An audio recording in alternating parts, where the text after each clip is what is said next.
À propos de s'envoler en restant sur Terre, bonjour Jean-Claude Casadesus. Bonjour. Et merci beaucoup d'être sur ce plateau ce matin. Faut-il vous présenter? Chef d'orchestre, fondateur de l'Orchestre national de Lille. Vous fêtez vos 90 ans, vos 60 ans de carrière ce dimanche dans un concert exceptionnel. Je vous vois tiquer. Concert exceptionnel au Théâtre des Champs-Élysées. On va y revenir dans un instant. Je vous voyais écouter avec attention la revue de presse d'Hélène Frade. Je crois que quand vous étiez petit, vous rêviez d'être reporter.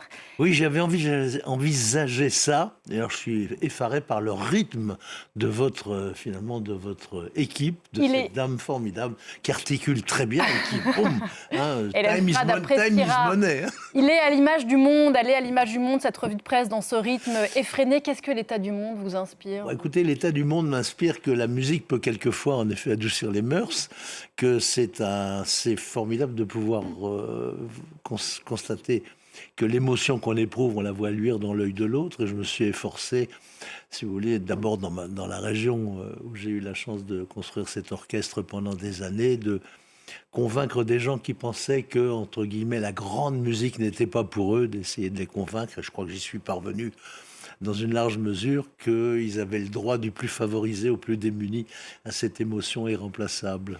Vous avez souvent dit que l'une des questions de votre vie, c'est celle de la place et de la fonction de l'artiste dans la société. Vous qui êtes d'une famille de la balle, comme on dit, entre les musiciens, les plasticiens, les comédiens.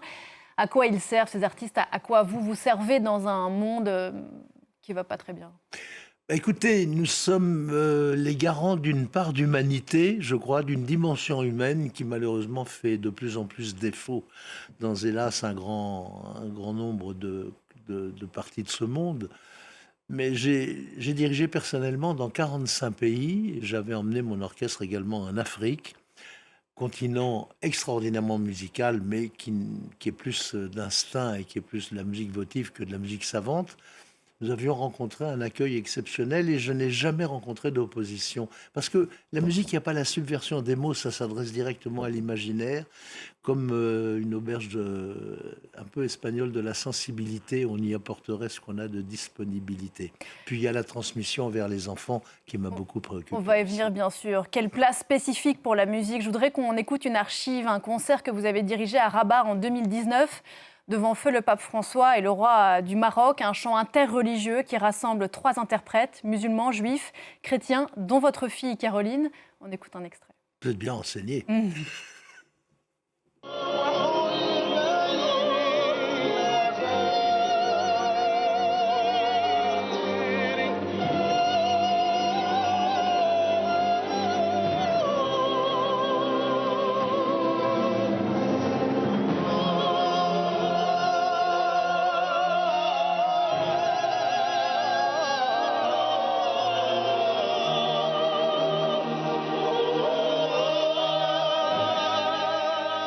Et ces 3 interprètes qui se sont tenus la main, un concert comme ça, il dit que la musique précisément est politique ou apolitique?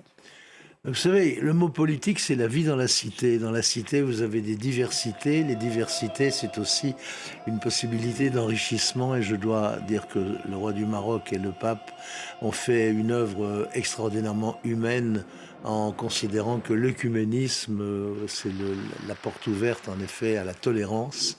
Et on a éprouvé... Mon métier m'a permis de rencontrer dans le monde... des personnages extraordinaires, de vivre des situations incroyables. Et ça, c'était un moment d'histoire avec beaucoup, beaucoup d'émotions.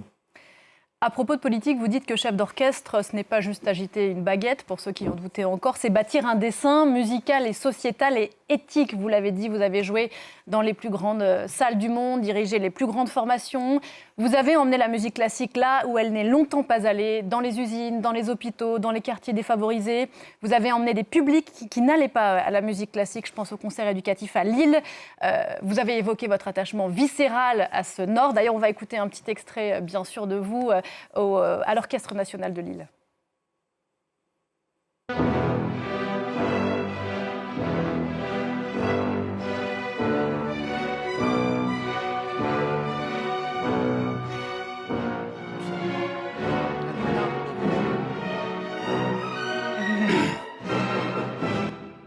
Voilà, en répétition. Démocratiser, vous l'avez évoqué tout à l'heure, c'est l'engagement de votre vie?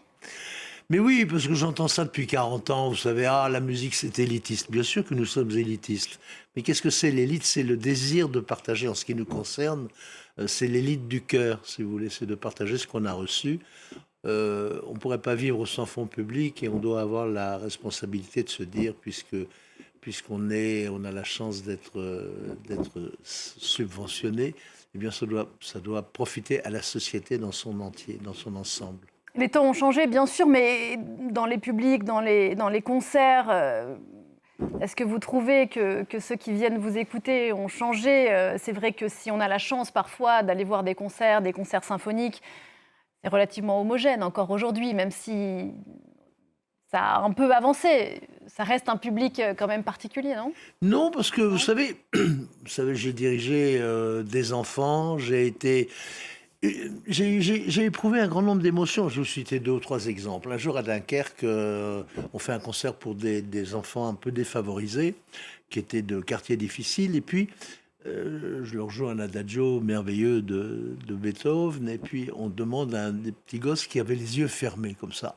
On lui dit, mais tu as les yeux fermés? Et il dit, ah oui, mais tu penses à quoi? Et il dit, ce garçon qui était issu d'un milieu très pauvre, et il dit, je vois des sous qui volent. Et puis une autre fois, on était à l'hôpital, dans un hôpital avec un petit autiste qui n'avait pas ouvert la bouche depuis sa naissance et qui avait des réactions violentes. On lui joue une valse viennoise et tout d'un coup, il se met à battre des mains et à sourire et à rire. Et les infirmières pleuraient parce qu'il n'avait jamais réussi à tirer un son de sa bouche. Alors je veux dire, il n'y a pas que les poules qui pondent de bons œufs grâce à Mozart et les vaches qui font du bon lait, paraît-il, mais la musique a des vertus thérapeutiques qu'on n'a pas encore totalement éprouvées jusqu'au bout. La culture, on le sait, bien qu'ici en France, il y ait une politique extraordinaire qu'on nous envie, elle est malmenée, c'est une variable d'ajustement bien souvent, Justement, dans des moments de pas. disette budgétaire, et ça c'est dangereux? Mais oui, bien sûr, parce que, écoutez, ça s'adresse vraiment à la dimension humaine. C'est quelque chose qui doit, la culture en général, de toute façon, doit permettre un enrichissement, de mieux se connaître. C'est fédérateur. Moi, je cite souvent cette phrase de Malraux qui m'a beaucoup guidé. On peut être tenté d'aimer que le mot art puisse donner à des gens le sens de la grandeur qu'ils ignorent en eux.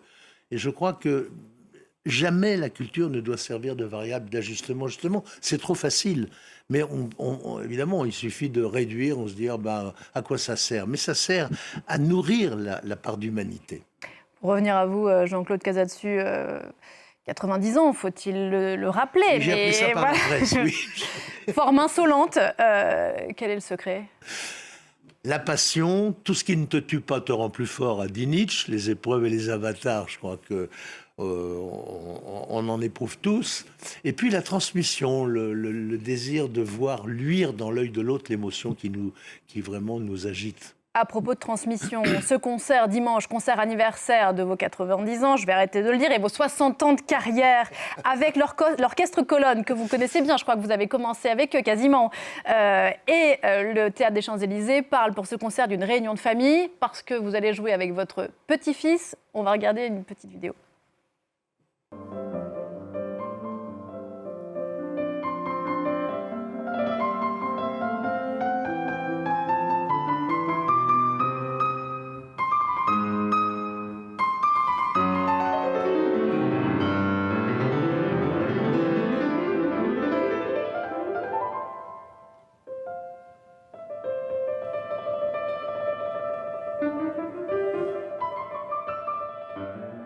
Voilà, votre petit-fils, Thomas Eckno, qui est pianiste, initialement pianiste de jazz et qui s'est mis sur le tard au classique, je crois. Oui, j'ai la joie de d'avoir pu l'initier, d'avoir contribué à l'initier à la musique classique. Il fait merveilleusement. Est-ce qu'il y a plus grande joie que jouer en famille?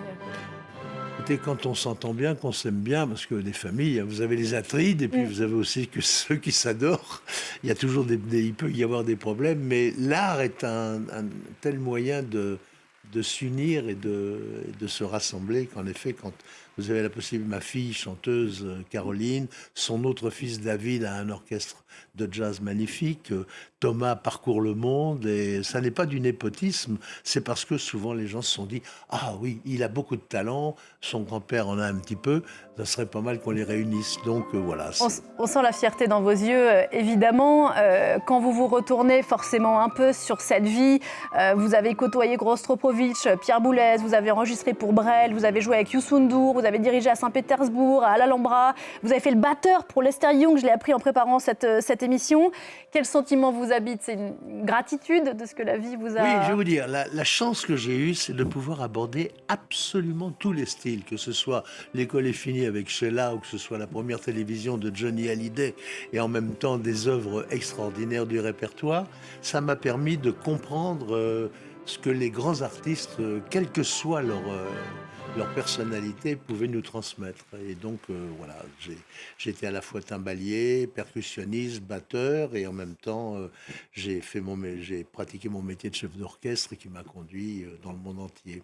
Rangez la baguette jamais. Après le concert de dimanche, il y aura une grande tournée internationale qui vous emmènera notamment au Japon. On en a vu des images à l'instant, en Lettonie, je crois, en fin d'année dernière. À Budapest le mois prochain, ensuite à Erevan, ensuite, on s'arrête jamais. Ensuite dans les pays baltes. Eh bien, très bonne santé et très bonne forme pour cette année de concert. Merci infiniment, Jean-Claude Casadesus, d'être venu ce matin sur ce plateau. Dimanche, donc, si vous passez par Paris, réunion de famille des Casadesus au Théâtre des Champs-Élysées. On se quitte pour mieux se retrouver dans un petit quart d'heure.